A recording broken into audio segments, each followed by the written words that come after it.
Hei! Tässä videossa esittelemme selkokirjoja. Selkokirjat ovat eri aiheista kertovia kirjoja, jotka on kirjoitettu selkokielellä. Selkokielen rakenne ja sanasto ovat helpompia kuin yleiskielessä. Sen takia selkokieltä on helppo lukea. Seija, olet kirjoittanut 5 selkokirjaa.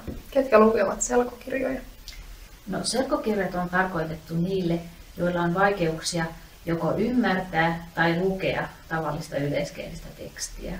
Selkokirjat sopii myös esimerkiksi suomen kieltä opiskeleville.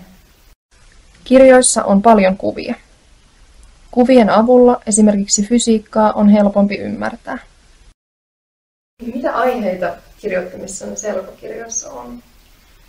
No, olemme käsitelleet luontoa ja eläimiä ja 2 selkokirjassa on käsitelty fysiikkaa.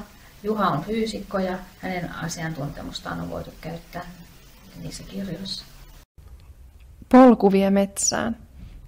Polku mutkittelee metsän halki. Metsässä kulkevat eläimet ja ihmiset ovat tallanneet polun kulkureitiksi. Polun varrella voit nähdä runsaasti erilaisia kasveja, jotka kasvavat tiheästi vierekkäin.